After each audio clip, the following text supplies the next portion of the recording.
The People's Countryside Environmental Debate Podcast. People's Countryside Environmental Debate Podcast. People's Countryside Environmental Debate Podcast.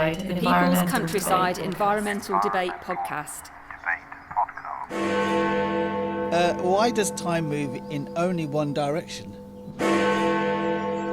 What are your top 3 realizations of shifts from your own journey of growth? This is the People's Countryside Environmental Debate Podcast with me, William Anclo, and you, Stuart the Wild Man Mabbott. Now, when we first started the People's Countryside project, it was all about people working in the countryside. We used to do films and photographs and writing and develop this podcast. COVID hit home and you listeners started sending in questions. And that's how it's stuck since COVID. We do 2 questions an episode. We don't see the questions before we press record. We always try and bring it back to the countryside in some way. But I was thinking the other day, William, the people in the People's Countryside are actually now the people who set the questions, the listeners. Yeah. Because when you look, especially upcoming episodes, a lot of them are from the English countryside. So it's the people who are sending in questions who are the people of the People's Countryside. And often when we've seen... we've looked into where places are from people sending questions in from around the world. They're often quite at the extremities. Isolated. Yeah, we have had somebody from the southern tip of the Americas, right at the bottom of Chile. We've had somebody right at the bottom of the Californian Peninsula as well. Yeah. So right out there, and as you say, into the countryside in the UK as well. We've even had people from that little village in Oxfordshire called Chalbury. Yeah, the village, town, yes, whatever it's supposed to be. Okay, the 2 questions today. One is a returning listener, Felix from Novi Sad, sent in a question January 2025. Now it's March 2026. Well, why was the gap in between, Felix? Where have you been? Second question is from Steve in Cambridge. Or should I say Elliot? He's using a pseudonym. Are you going to reveal that, are you? Yeah. But people don't even know who Elliot is. I don't know how disappointed he'll be in the fact that his mask has been ripped off. Yeah, I know, but he's making me say Cambridge, and which I don't appreciate. But it's Steve in Cambridge. Yeah. Let's go with that pretense. What's the question from Felix? First, the question from Felix, Novi Sad in Serbia. Why does time move... Novi Sad. If you really want to be that, yes. Accurate. Novi Sad. Yeah, well... Yep. I'm an Englishman, so I will pronounce it how I pronounce it. Yeah. Novi Sad in Serbia. I'm now taking the piss out of Stuart, and it's an explicit episode. Yeah. Felix's question: why does time move in only one direction? Well, time is a human construct. We move forward. Our lives move forward, and we age. That is why processes happen. We've often said if time doesn't exist and it's just in the moment, is it moving forward? If it is moving forward, can't it be moving in different directions at the same time? Yeah, from a central point. I've heard it said of sportsmen and sportswomen, they've turned the clock back. Does that mean they've gone back in time? Maybe these people can actually go back in time. Yeah. And move the time in a different direction. Yeah, where we're going, there are no roads. There are. Yes, you're referring. No, that's how you spin it back to the environment. You have no roads. There's no combustion engine, no cars, less pollution. We go back to the Dark Ages. Dark Ages, about 400 DC. What was it? Not ACDC. You can say it as BC. No, after Christ. That's where the Dark Ages were, yeah. Yeah, well, the Dark Ages are often seen as being before technology as well. Yeah. When the Luddites were throwing their tools into machinery.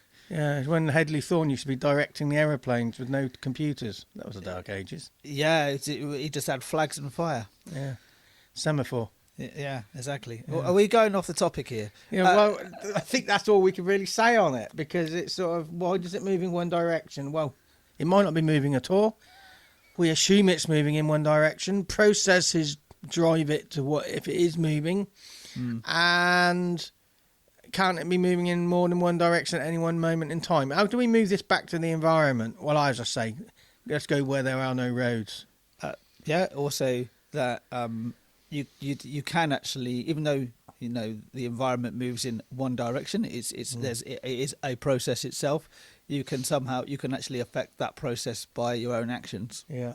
Okay, thanks, Felix. Hard question to answer. Let me just have a quick look at your question from last year.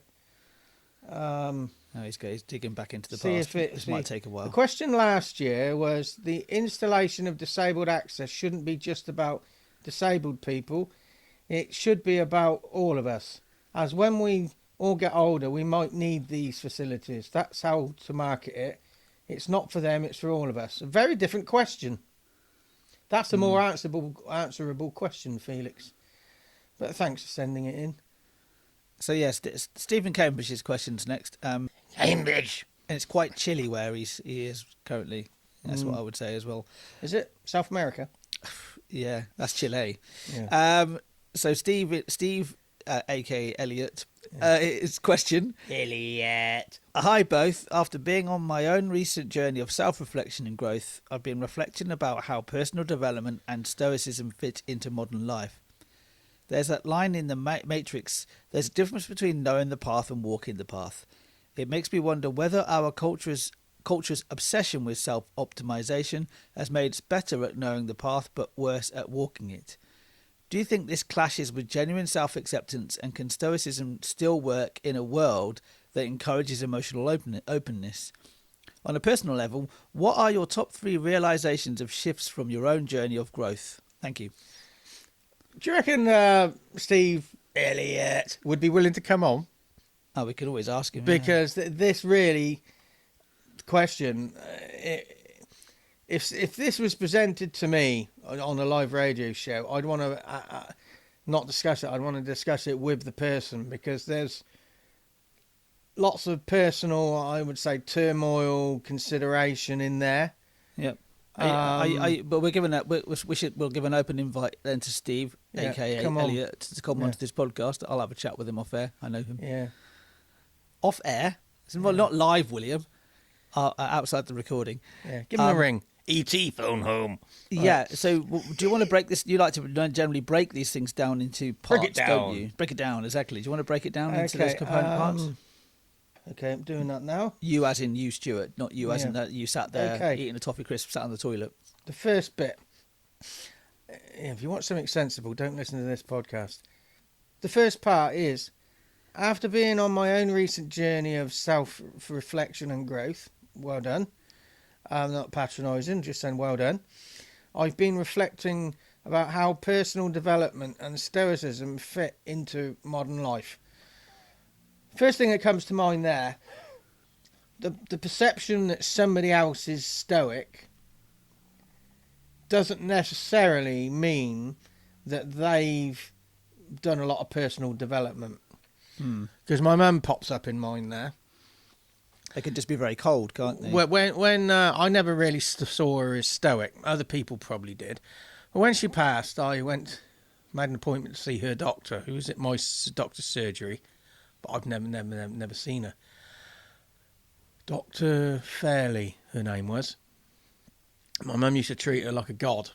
And my mum wouldn't have an ambulance called or go to hospital. And she said, not unless Dr. Fairley passes it. And I phoned Dr. Fairley up when just towards the end of my mum's life. I said, well, you got to come and do a home visit. Oh, we don't do home visits. And I know how to use language with doctors. I said, well, she's not coming down to see you. She's too unwell to get to the hospital herself. She's refusing an ambulance trip.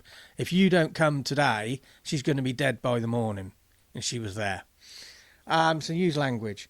Anyway, after my mum passed a few weeks later, probably maybe 15, 16 days later, I phoned up and said, could I make a quick appointment to see Dr. Fairley? I made an appointment and went in, and I just thank you for the care you gave my mother. And it was like a 20-minute reminisce, and Anyway, Dr. Fairley said, oh, your mum was very stoic. And I'm thinking, I don't think she was. She was just shit scared. And she lived in this, she'd fabricated her life as people perceived it. And she started to believe her own crap. And so looking at my mother, she some people saw her as stoic, but I wouldn't. But it doesn't necessarily mean I'm wrong. Doesn't mean the other person's right either. But I would see a woman who was 68 when she passed, and I would say there's very little personal development went on in her whole life. She was doing the same old stuff. So personal development and stoicism doesn't have to be. Don't go hand in hand. No, it could be in some people, but it doesn't have to be. Do you think stoicism is something that we should all try to get into our lives? Because stoicism for me is actually leveling out your own emotions a little bit. Stoic is just keeping on going. Okay. But is it right to keep? What's the interpretation online of stoicism? Well, my interpretation is what happens? You just keep going. Sometimes that's not a good idea. No, it isn't. No, but that sounds more like there's a phrase in Finnish called sisu, which is this sort of like drive to keep working.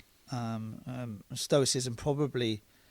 Yeah, I always think of stoicism is as much a mindset of not being overwhelmed, not being your emotions being quite level. What does it say online? I will have a look at But is that a good thing for your emotions to be level? Isn't it good to rattle them around the edges and the extremes sometimes? For me, yeah, I think it is. But personal development is more important than being stoic. It's absolutely okay to be frail, but I think personal development is the important thing. It's more your own emotional response to something. Yeah, there's no harm in having extreme emotional responses to things. I think about the death of my own mum, for example, and the grief that came out of that. That was quite extreme at times, but I always try and think about, particularly in day-to-day life, that you can so overreact to things, especially things you do yourself, and you call yourself stupid or call yourself an idiot. But that is also that's more part of self-development. Or also, people's interpretation of my mum's stoicism was them not recognising that she was obsessive-compulsive. Okay. So what we've got here is I've got this as a Google search and it's through AI as well. So bear that in mind. Take it or leave it. Stoicism is an ancient Greco-Roman philosophy founded by Zeno in the 3rd century BC, designed to foster virtue, emotional resilience, and tranquility, by focusing only on within one's control. So yeah, I think that's it. You know, the only thing in my mum's control is pure invention. Your own self. She invented everything. Well, yeah. Well, I've known people like that. So we can't say she's stoic. That's not stoicism, is it? You know. And I think that through my I've talked to Steve Elliott about self-development quite a bit because it's obviously important to him. Yeah. I won't go any more depth than life events. Yeah. Lead Shit you to happens. that. Shit happens. But I think there is a decision you make to either brush it under the carpet and try to move on, try to forget about it, or try to confront these feelings and these thoughts in your own head, and that's how you personally develop. You confront these things and you feel uncomfortable and you feel upset and you feel sad about things. It's all part of life, and I think Stoicism kind of fits into that because it's sort of like, it's the whole idea of you can only control what you can control yourself, and often the only thing you can really control is your reaction to something. So the next breakdown of the question, break it down. Steve says, there's that line in the Matrix, there's a difference between knowing the path and walking the path. Now, I have to say, I've never really watched the Matrix. When just after I met my wife, she was trying to introduce me to videos and films, and I'm not into films. And it was Devil's Advocate was one, and then Matrix was, and you got to watch this. Anyway, I was subjected to it, but I didn't really watch it. It's not really my thing. So I'm not really aware of this. I'm not aware of this quote in the context of the film, but I can look at the quote in the context of this podcast. Yeah, the film is irrelevant in this quote. There is a difference between knowing the path and walking the path. So, yeah, you can know that, for example, that it's probably a good idea for you not to smoke. It's probably a good idea for you not to drink excessive alcohol, or even just drink alcohol. Or it's not good for you to eat high fat foods all the time. But then actually doing it is a very different thing.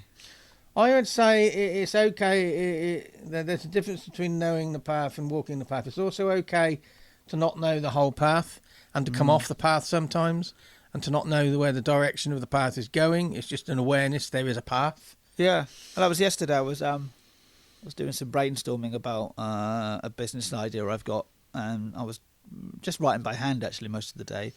So I was in coffee shop. I was mostly in libraries yesterday, just writing down the idea. And I got to the point where I was like, I can't. There's nothing more to come out. And I was thinking, am I actually? What is the path ahead of me from this point? Do I just not have anything left, or can I?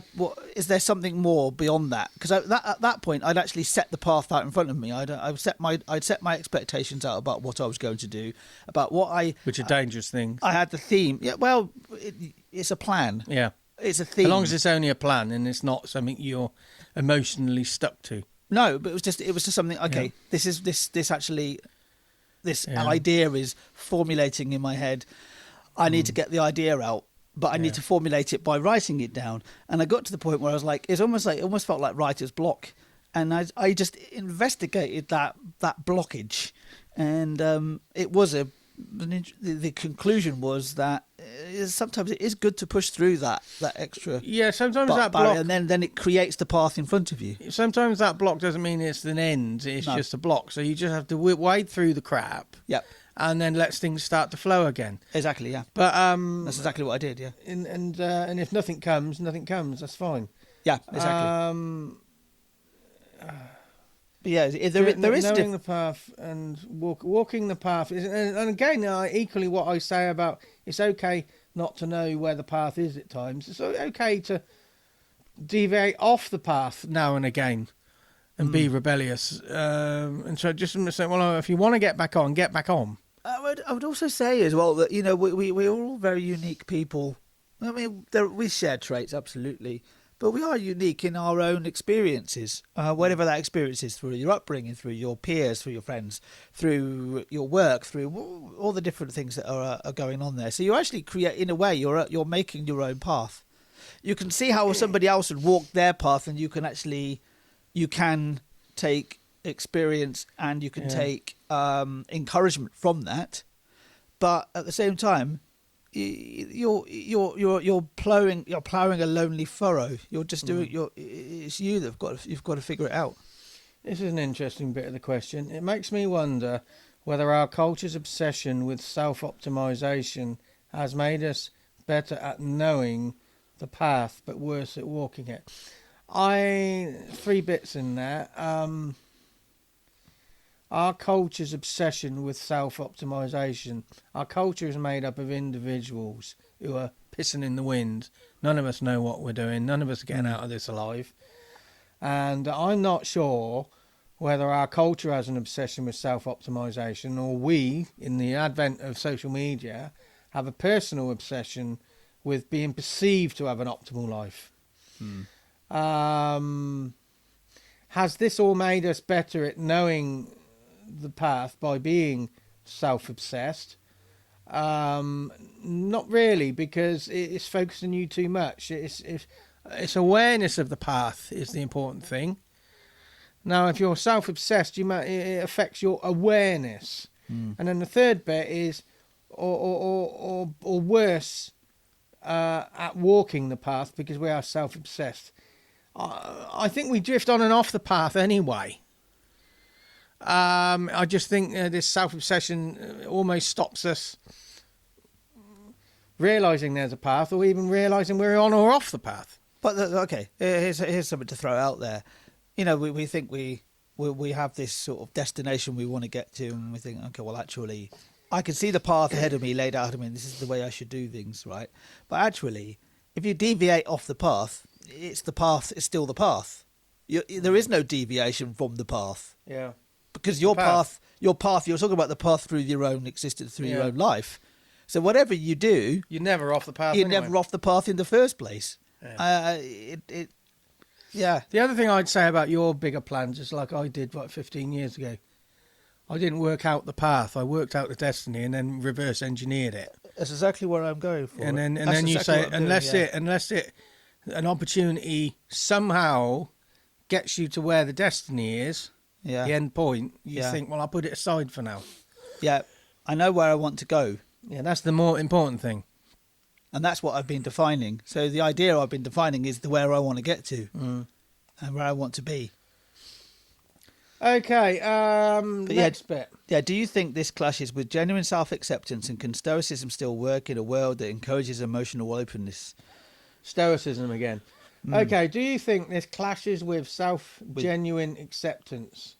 It can do, but I think you can have periods of self-acceptance while you're obsessing about your own self-optimization, and you forget where the path is. Personally, I think it comes down to an awareness of where the situation, as far as you can, at any given point in time. And because you say, I'm on the path, I'm off the path, I'm obsessing, I'm not obsessing. Forget all that stuff. If that stuff goes on, that's just a distraction. You can't stop that. That's just going to happen. But I think focusing on awareness and putting assumptions aside. Stoicism, again. It's where I want Steve Elliott sat in front of me, because I want to try and see. Stoicism seems to be some sort of important tombstone, focal point. And I just, I'm not saying it's a right and wrong, I would like to just question that. And can Stoicism still work in a world that encourages emotional openness? Well, I think the world does encourage does at least on the surface, and social media especially encourages open emotional openness. But I don't think people really like it. Why would being emotionally open stop you appearing to be, in other people's eyes, stoic? Yes, and also say horses for courses as well here, that I'm emotionally open with people that I deeply trust. I wouldn't just be emotionally open with anybody. Yeah, I think this. I mean, this thing about go on. The first part of it. Do you think this clashes with genuine self-acceptance? I think a lot of us could do with a good dose of genuine self-acceptance to accept who you actually are. You can't. There's a lot of things you can change in yourself. You can change how you work. You can change your habits about how you work, right? But there's so many traits of yourself that are actually very, very difficult or almost impossible to change. You're just who you are, and just accept yourself for who you are. Yeah. I like it. I do like when somebody actually just sees himself as who they are as much as possible. I think my interpretation of this last bit then is, can Stoicism still work in a world that encourages emotional openness? So that's sort of saying people we see as being stoic aren't emotionally open because they're not battered around by their emotions. They just keep going. But I think it's hard to keep going unless you're engaging with those emotions in some way. Yeah. So I don't think Stoicism is necessarily would or wouldn't work if you're emotional. But I think that people might struggle to interpret you as being stoic if you're being emotional. Does the world encourage emotional openness? Well, it does lip service to it, but they're not sure it does any more than that. But are we interpreting Stoicism as being emotionless, or because as I'm reading through this explanation again, it's more about emotional resilience. This is why we need. That's a bit of a different in front of us. Yeah, it's a bit of a different thing entirely. Yeah. I think that Stoicism isn't just a matter of just being a blank canvas. Yeah, or hopefully, what we're saying is useful to him. Yeah, it's not just. I don't think it's just a matter of being just a cold blank slab of concrete. It's just that you're more emotionally resilient. So the very last bit, on a personal level, what are your top 3 realizations or shifts from your own journey of growth. Exactly, yeah. But I think I would say the same tomorrow as well. It's one of my biggest shifts from my own personal journey of growth is self-growth, is that genuine self-acceptance and actually accepting yourself for who you are, and then actually realizing you can't, like I said earlier, you can't. There's things you can't change, but there are things you can change within your own behaviours. You have so many ingrained habits which could come from. A lot of it comes from your upbringing, especially can come anyway. That's from my own experience. That realization of like self-acceptance for who I am. This is how I behave. This is how I react to certain situations, and then asking myself, why do I react in that way? Why would I react self-defensively? Maybe not even openly, but just inwardly. That's a self-reflection point for me. So that's one.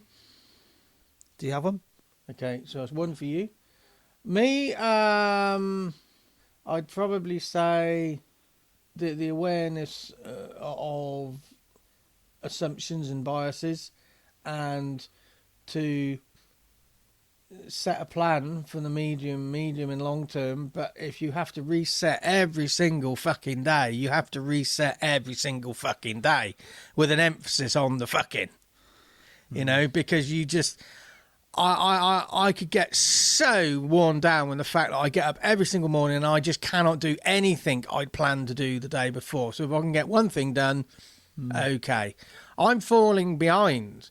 Until I get this access to work government funding for a support worker, I'm just going to keep falling further behind. I cannot even tread water. Mm-hmm. And it's the acceptance of that, to reset each day. Number two for you. My second realisation is that everything that I do, I do it for you. That's Kevin Costner. Yeah. Everything I do is a point of learning. I can learn something from it. I might not learn from it now immediately, but I might learn from it in six years' time. I look back at myself 10 years ago, and I can see myself as being. I share some traits with that person, but I'm a different person than I was 10 years ago.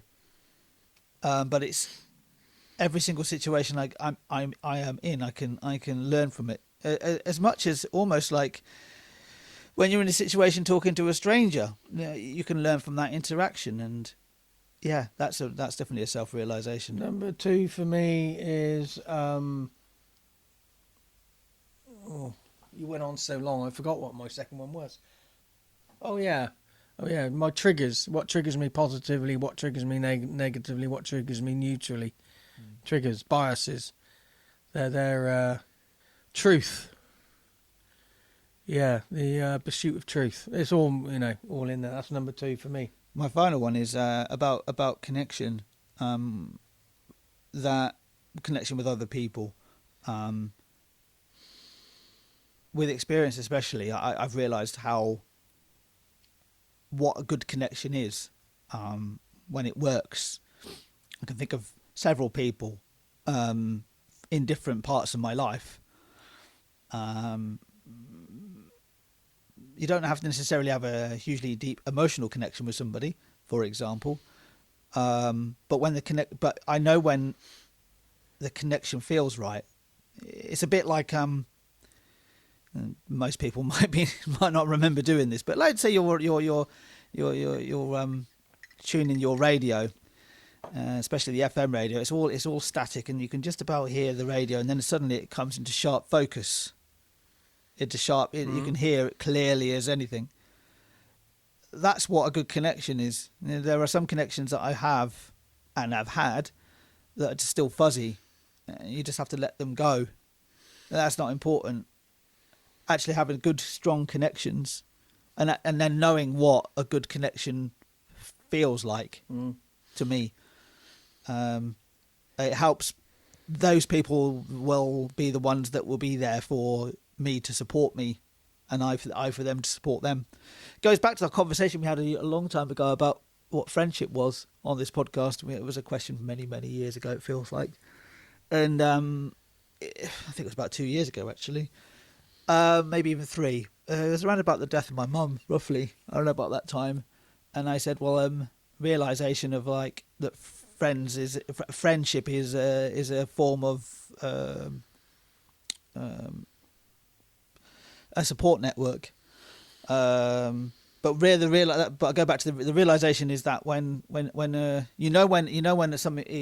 is working, when a connection or a friendship or whatever the connection is working, because you can feel it. It's almost like it's even at times when you maybe have disagreements, or one person is going through a tougher time in their life, or that's my third one. My third one is that I don't feel guilty about having a third realisation or shift. And how do we spin this around to the environment in some way? Self-reflection on your own habits, processes, lifestyle, where they've come from, why they are there. Is it self-obsession? Is it the outside influencing you? I think you might find it's all of the above and more. But just a bit of thinking time. Yeah, and give yourself some just give that genuine self-acceptance.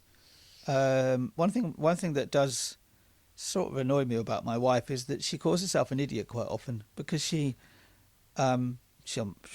do something clumsily, she'll do something, she'll have something, she'll try and do something and then it won't go right, and I say, well, yeah, you are clumsy, you are stupid in certain situations, but welcome to the human world. Welcome to the human condition. That's what we are. You're not going to be perfect. You're not going to make things perfectly every single time, because we humans are not perfect. Okay, a challenge for you then is when you're with your wife, say to her, "You're stupid, you're an idiot," for no reason, when she knows she's not, and see how she reacts.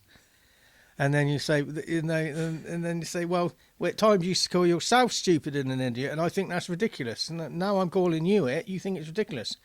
Welcome to my understanding of the world. Just say you're just stupid and you're an idiot. It's one of the first things I'll say to her today. Anyway, she'll just look at me. I know exactly how she'll look at me. We know each other well. Yes, thanks so much for your question. That's a good question.